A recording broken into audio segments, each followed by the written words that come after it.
At 11:47 a.m. on December 5, 1941, Flight Lieutenant Clive Caldwell pushed the throttle forward in his P-40 Tomahawk IIB, climbing hard into the desert sky over Libya. 30 years old, 167 combat sorties, 11 confirmed kills. A radio warning crackled through his headset. Large enemy formation approaching from the northwest. Junkers Ju-87 dive bombers heading straight for British ground forces near Sidi Rezegh. The Luftwaffe had numerical superiority. Caldwell knew the pattern. Caldwell versus 12 Stukas. The math was impossible. NARD 250 Squadron RAF had scrambled 8 Tomahawks total, but the formation had fragmented during the climb. Caldwell looked left, looked right. He was alone. One P-40 against a dozen German dive bombers, each carrying up to 1,800 pounds of bombs. If Caldwell engaged one target, 11 others would slip through. Even if he shot down 3 or 4 bombers, the rest would complete their mission.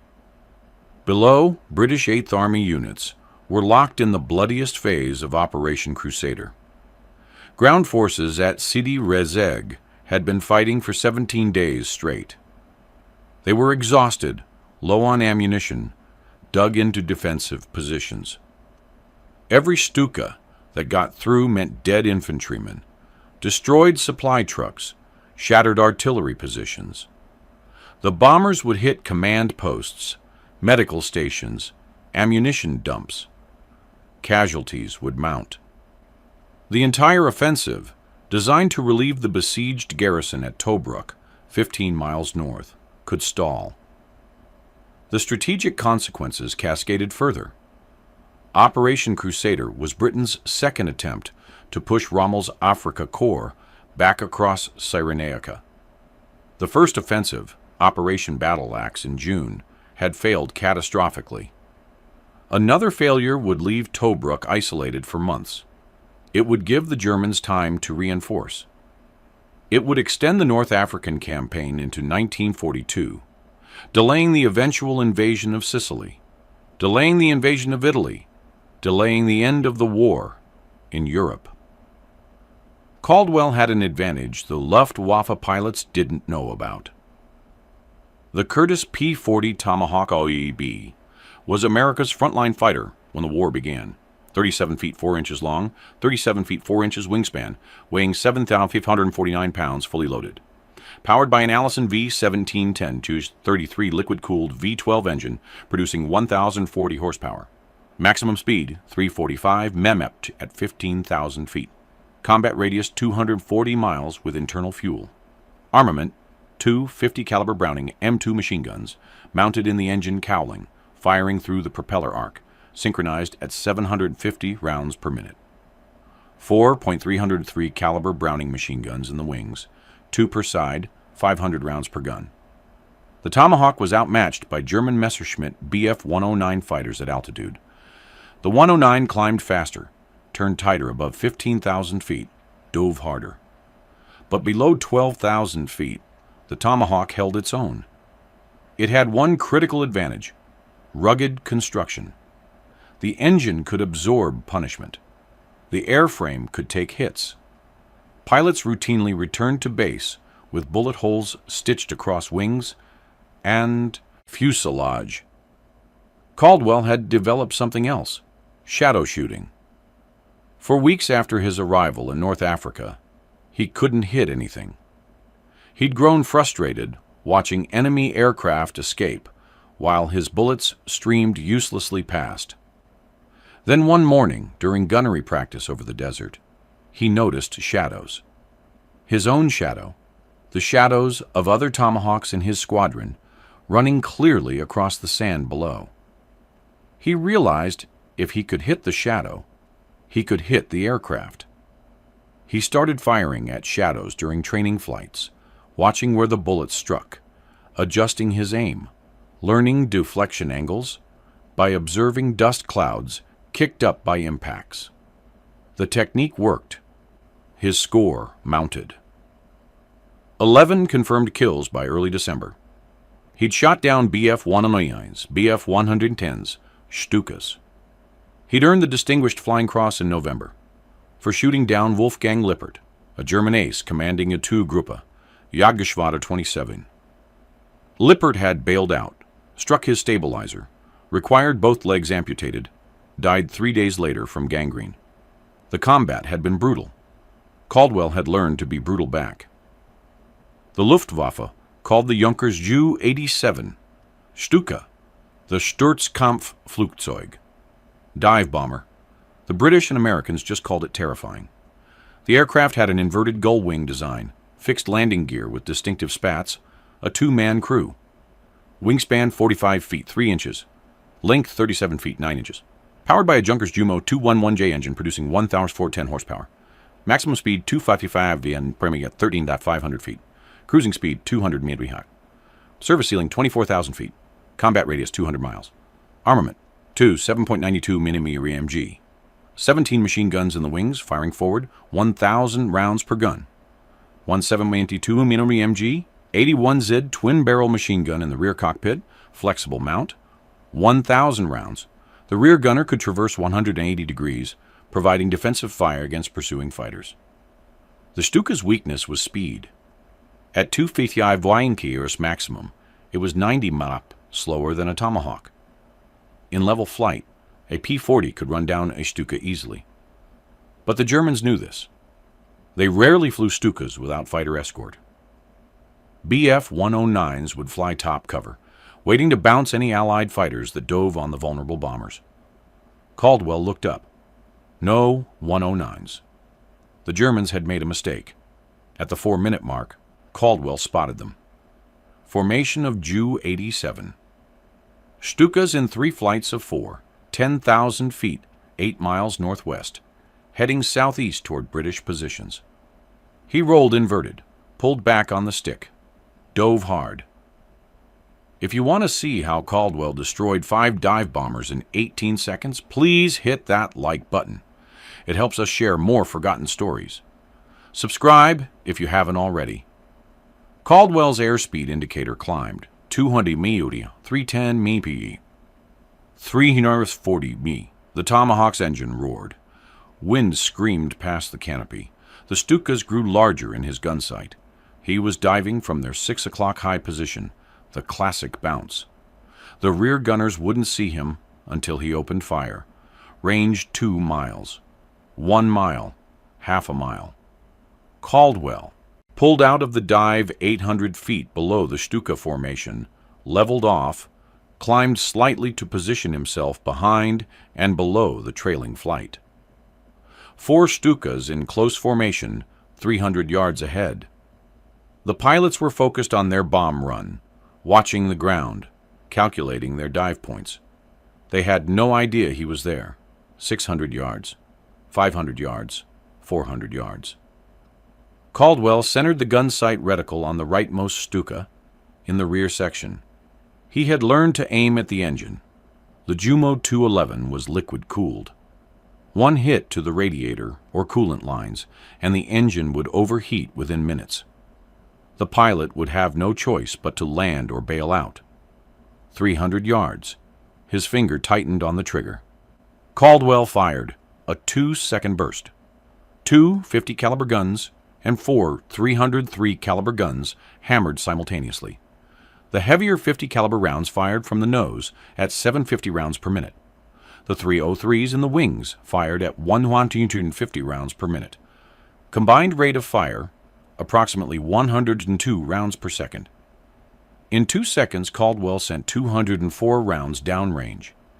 Tracer rounds stitched across the Stuka's left wing root and engine cowling. White smoke erupted from the Jumo engine. The coolant system was hit. The Stuka's nose dropped. The pilot banked left, losing altitude, trailing smoke that turned from white to black as engine oil ignited. But Caldwell had fired with slightly too little deflection. The burst that missed the first Stuka continued forward, striking the Stuka flying immediately ahead. Rounds punched through the rear fuselage and wing. The second Stuka shuddered, rolled right, nosed over into a steeper dive than the first. Both aircraft were going down, 2 hits with 1 burst. Caldwell hadn't planned it. Pure accident. But he had no time to marvel at the result. The formation scattered. The remaining Stukas broke in all directions, abandoning their tight formation. Caldwell pulled up hard, climbed 500 feet, rolled right, spotted another target. A Stuka had broken left, diving away toward the desert floor, trying to gain speed and escape. Caldwell rolled inverted, pulled through, dove after it. The G-forces pressed him into his seat. His vision narrowed slightly at the edges. He eased back on the stick, keeping the Stuka centered in his gun sight as he closed the distance. The rear gunner opened fire. Tracers arced past Caldwell's canopy, brilliant orange streaks against the pale desert sky. The MG-81Z was firing 1,600 rounds per minute from both barrels. The gunner was good, walking his fire toward Caldwell's Tomahawk, adjusting for deflection. Caldwell jinked left, then right, spoiling the gunner's aim. The tracers fell away to his left.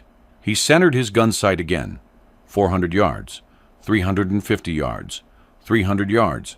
He fired. Another 2-second burst.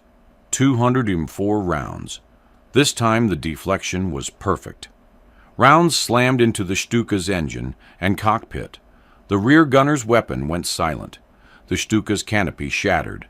The aircraft nosed down sharply, entered a spin, struck. The desert floor, 4 miles south of Sidi Rezegh, at 11:51 a.m.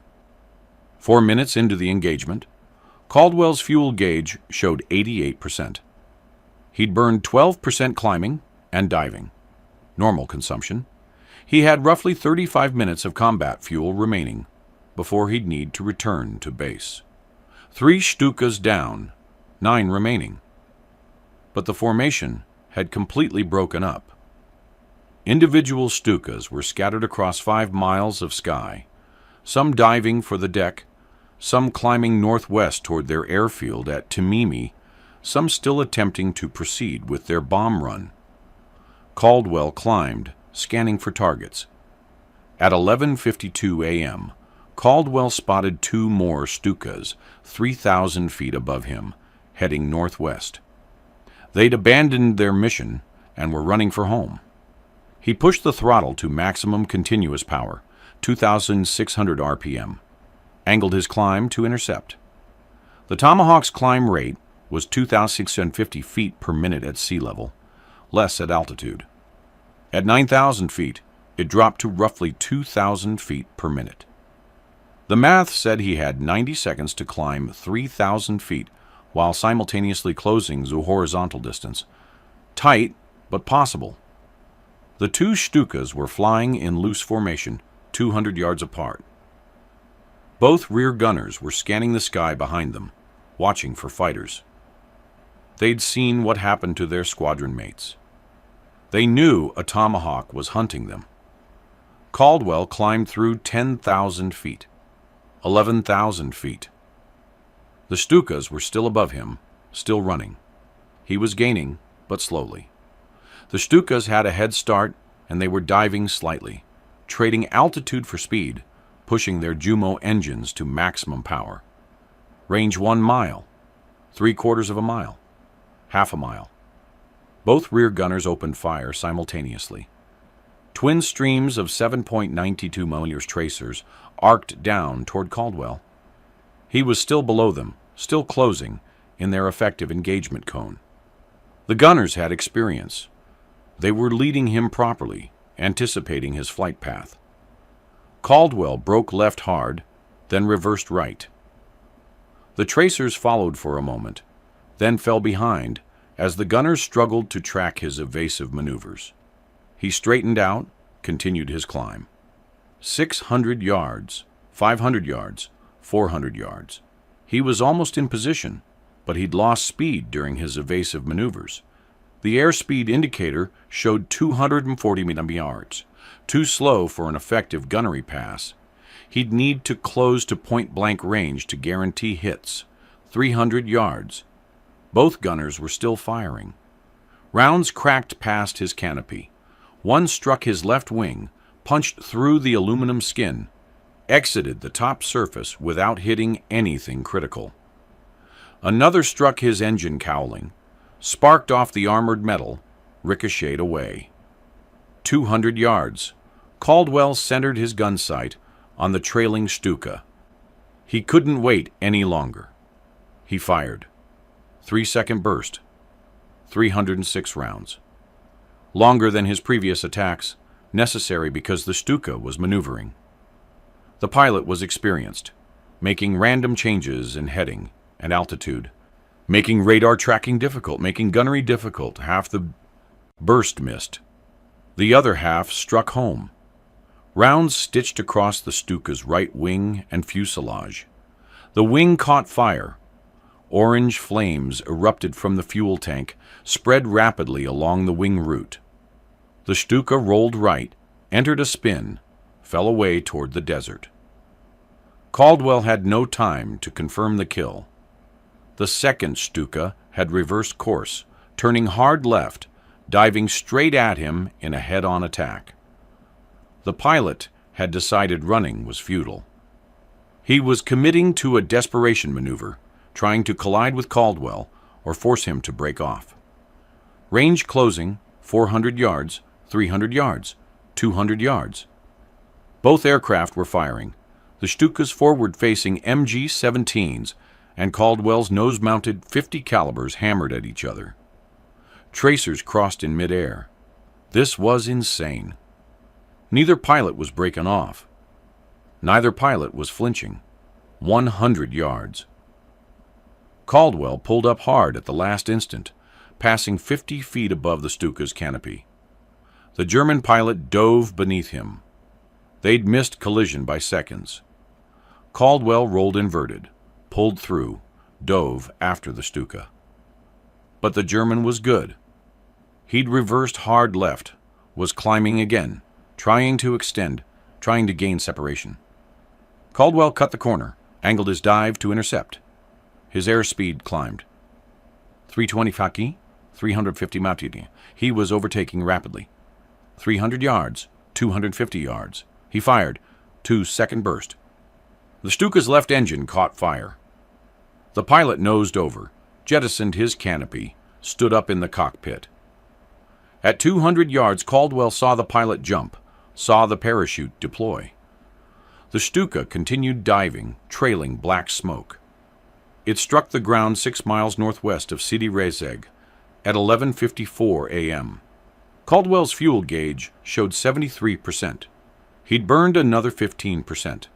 27 minutes of combat fuel remaining. He'd have to return to base soon, or risk running dry over enemy territory. 5 Stukas down, 7 remaining. But those 7 had scattered. The attack on British positions had been completely disrupted. No bombs had fallen. The mission was a failure. Caldwell turned southeast, scanning the sky one last time before heading home. At 11:56 a.m., Caldwell saw them. The final 7 Stukas had regrouped 5 miles east of his position, 8,000 feet altitude, flying in a ragged formation toward their original target. They were going to complete their bomb run, despite losing 5 aircraft. The Luftwaffe pilots had discipline. They had orders. They would carry out those orders, or die trying. Caldwell made his decision. He banked hard right, pushed the throttle forward, dove to pick up speed. His fuel was critical, but this was why he'd come. 7 bombers meant 12,600 pounds of bombs. If those bombs hit British positions, casualties would be catastrophic. Range 4 miles. 3 miles? 2 miles. The Stukas were in a defensive circle now, each aircraft watching the other's tails, rear gunners scanning outward. This was going to be difficult. Caldwell couldn't bounce them from behind. They were ready. They knew he was coming. He decided on speed. He'd make a single high-speed slashing attack, firing at the leader, breaking through the formation before the gunners could track him, extending away before they could coordinate their defensive fire. 1 mile, half a mile. Caldwell rolled left, angled down 20 degrees, aimed for the lead Stuka in the formation. His airspeed climbed to 300 Feuerschwimmen. At that speed, he'd flash through the defensive circle in 3 seconds. The gunners would have no time to react. 600 yards, 500 yards. Every rear gunner in the formation opened fire simultaneously. 7 MG-81Z twin-barrel machine guns, 11 to 200 rounds per minute combined. The sky filled with tracers. It looked like a wall of fire. Caldwell flew straight into it. Rounds struck his Tomahawk. One hit the propeller spinner, ricocheted off. 2 more struck the engine cowling, one penetrating the cooling system. Coolant pressure dropped immediately. His temperature gauge began climbing. Another round punched through his windscreen, spider-webbing the armored glass, partially obscuring his forward vision. He kept his finger on the trigger. 4-second burst, 408 rounds. The longest burst he'd fired all day. The lead Stuka absorbed the entire burst. Rounds shredded the cockpit, killed the pilot, killed the rear gunner. The Stuka nosed over, began its final dive without a pilot's hand on the controls. Caldwell flashed through the formation, pulled up hard on the opposite side, climbed away. His engine temperature was redlining. Coolant was streaming from the punctured cooling system. He had minutes before the engine seized. Below, 6 remaining Stukas continued toward their target. They'd lost another aircraft, but they were pressing on. Caldwell couldn't stop them all, not with a dying engine, not with low fuel, not alone. Then he heard them. Radio calls in English. No, 250 Squadron. 2 more Tomahawks had found the fight. They were diving on the Stukas from the north, 12,000 feet, coming in fast. Caldwell held his altitude, watching. His engine temperature was at 120 degrees Celsius. Normal was 95. At 135, the engine would fail. The 2 Tomahawks hit the Stuka formation like hammers. One Stuka exploded in midair, its bomb load detonating when 50 caliber rounds struck the centerline weapon. The blast was massive, visible for 20 miles. 2 more Stukas fell away smoking. The remaining 3 Stukas jettisoned their bombs and ran. They dove for the deck, heading northwest at maximum speed, engines screaming, desperate to escape. Caldwell's temperature gauge hit 130 degrees. He couldn't pursue. He reduced power to 2200 RPM, lowered his nose, began a gentle descent toward his airfield at Sidi Hanaish, 35 miles southeast. His engine was dying. His fuel showed 58%, barely enough to make it home. His windscreen was shattered. His left wing had 3 bullet holes. His cooling system was hemorrhaging fluid. But he'd done it. 5 Stukas destroyed in his personal engagement. The other 2 Tomahawks had killed 3 more. 8 Stukas down total. The attack on British positions had failed completely. Ground forces at Sidi Rezegh would live to fight another day. What Caldwell didn't know until he landed was the timeline of his first 3 kills. Ground troops had witnessed the entire engagement. British infantry at Sidi Rezegh dug into trenches, watching the sky, waiting for the Stukas to dive on them. They'd seen Caldwell's Tomahawk bounce the formation. They'd seen the kills, and they'd timed it. First burst. 2 Stukas hit simultaneously at 11:49 a.m. and 36 seconds. Caldwell's second engagement began at 11:49 a.m. and 48 seconds, just 12 seconds after his first burst. He'd pulled up, rolled, dove on the 3rd Stuka, fired, and scored the kill at 11:49 a.m. and 54 seconds. 18 seconds. 3 Stukas destroyed in 18 seconds. This was extraordinary, even by fighter pilot standards. Most aerial engagements lasted minutes. Pilots stalked targets, maneuvered for position, fired multiple bursts, broke off, re-engaged. A single kill might take 5 minutes of combat maneuvering. Caldwell had killed 3 aircraft before most pilots would have fired their second burst. The reason was deflection shooting.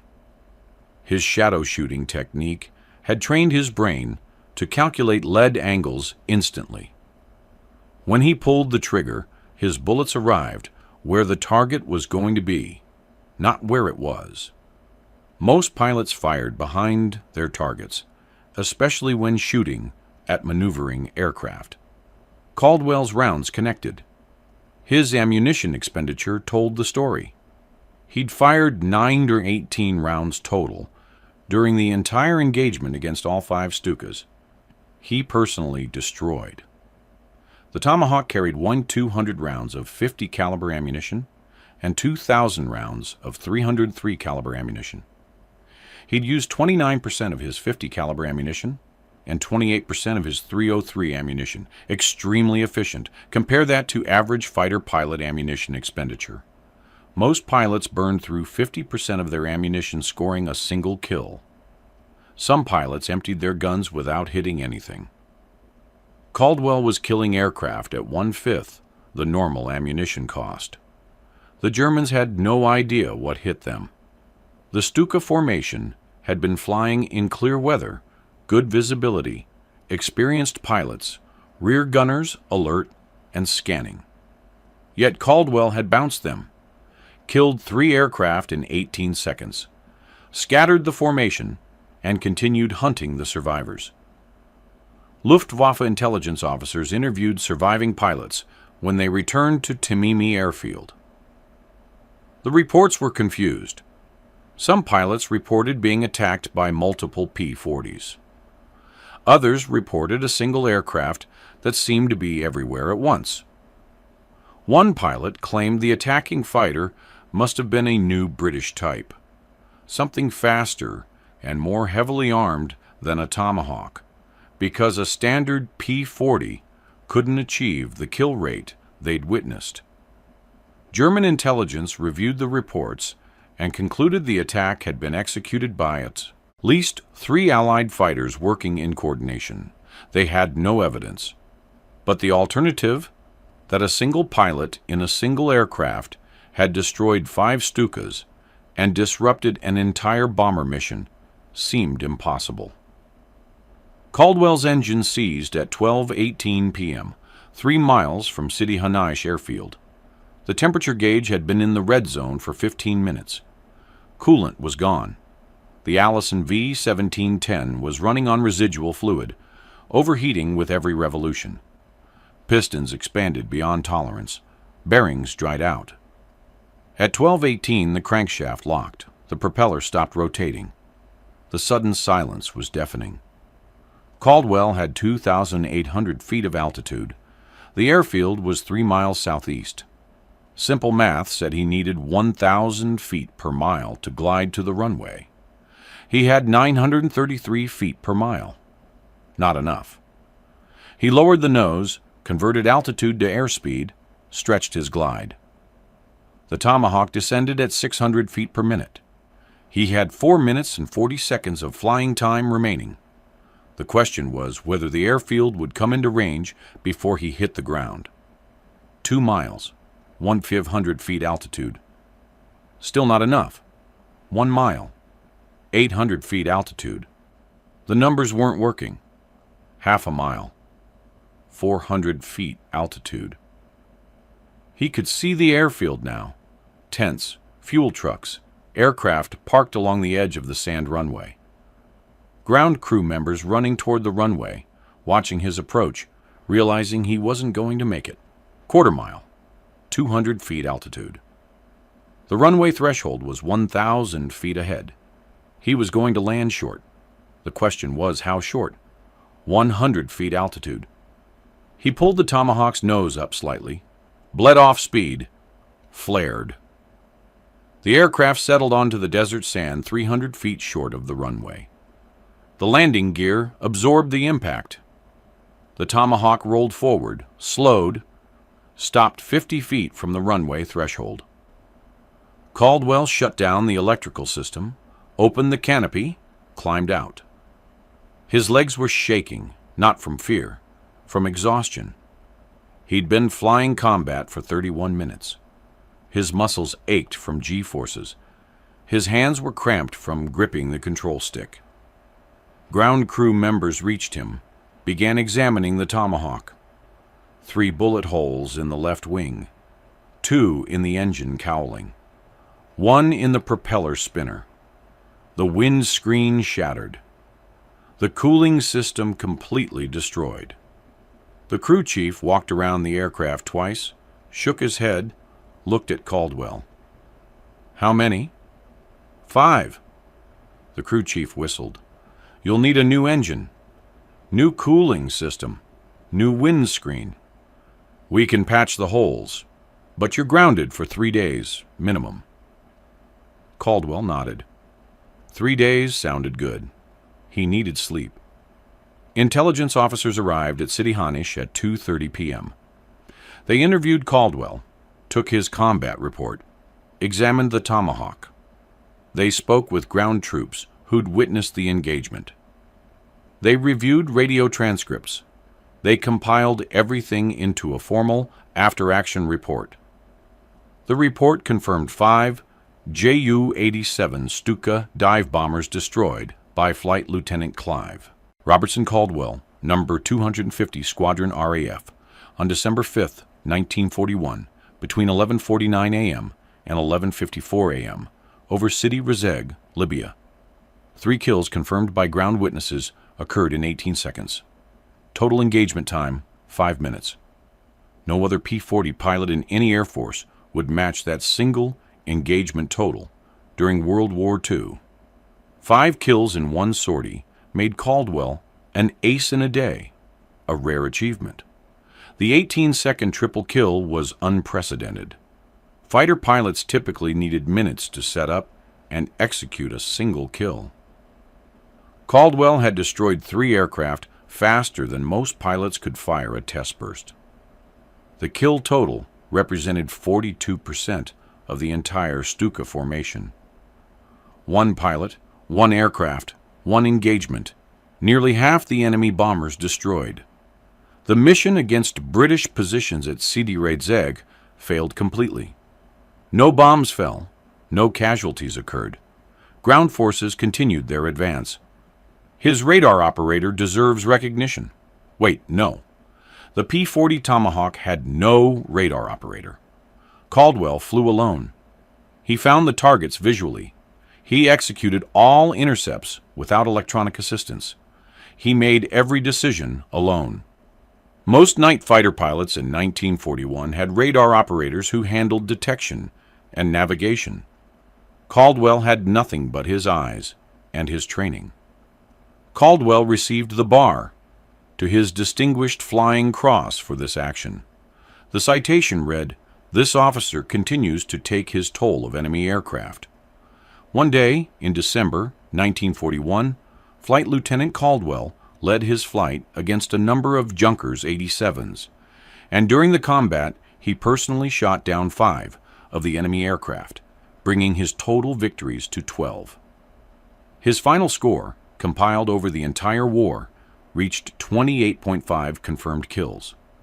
He flew over 300 operational sorties. He commanded No. 112 Squadron RAF in North Africa. He later commanded No. 1 Fighter Wing RAF in the Pacific, flying Supermarine Spitfires against Japanese forces. He earned the Distinguished Service Order in October 1943. Caldwell was the highest-scoring P-40 pilot from any Air Force. American, British, Australian, Soviet pilots flew P-40s throughout the war. None matched his total. He was also the highest-scoring Allied pilot in North Africa, surpassing all British, American, and Free French pilots operating in the theater. The December 5th engagement had strategic consequences. Operation Crusader continued. British forces reached Tobruk on December 10th, 5 days after Caldwell's engagement. The siege, which had lasted 241 days, ended. The Australian garrison was relieved. Rommel's Afrika Korps withdrew west toward Gazala, then further west toward El Agheila. British forces recaptured Cyrenaica by December 30th. Engineers estimated that if the Stuka attack on December 5th had succeeded, casualties among British ground forces at Sidi Rezeg would have exceeded 200 men. Supply dumps would have burned. Artillery positions would have been destroyed. The advance on Tobruk would have stalled for at least 48 hours, giving German forces time to reinforce defensive positions. Caldwell's Tomahawk was repaired. The ground crew installed a new Allison V1710 engine, replaced the cooling system, fitted a new windscreen, patched the bullet holes. The aircraft returned to service on December 9th. Caldwell flew it for another 4 months before transferring to a P-40E Kitty Hawk with improved armament. The Tomahawk he flew on December 5th survived the war. It was not preserved. Like most combat aircraft, it was scrapped in 1946 when Britain demobilized. No serial number records identify which specific aircraft Caldwell flew that day. Only 4 P-40 Tomahawks exist today worldwide. None of them is Caldwell's aircraft. Caldwell survived the war. He returned to Australia in September 1942.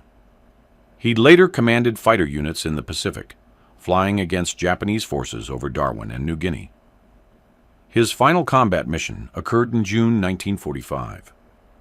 He resigned from the RAAF in 1946 after a controversial court-martial conviction for trading liquor with American forces, a charge he believed was unjust retaliation for criticizing RAAF leadership.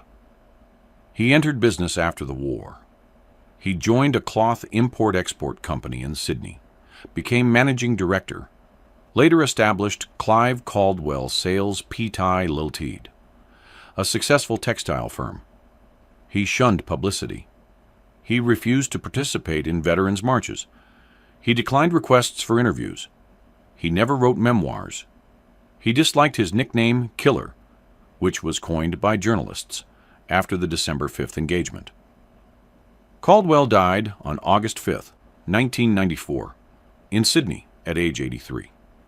His obituary in the Sydney Morning Herald called him Australia's greatest fighter ace. His medals, including his Distinguished Flying Cross and Bar and Distinguished Service Order, are held by the Australian War Memorial in Canberra. A portrait painted by Harold Friedman hangs in the memorial's collection. If this story moved you the way it moved us, do me a favor, hit that like button. Every single like tells YouTube to show this story to more people. Hit subscribe and turn on notifications. Drop a comment right now and tell us where you're watching from.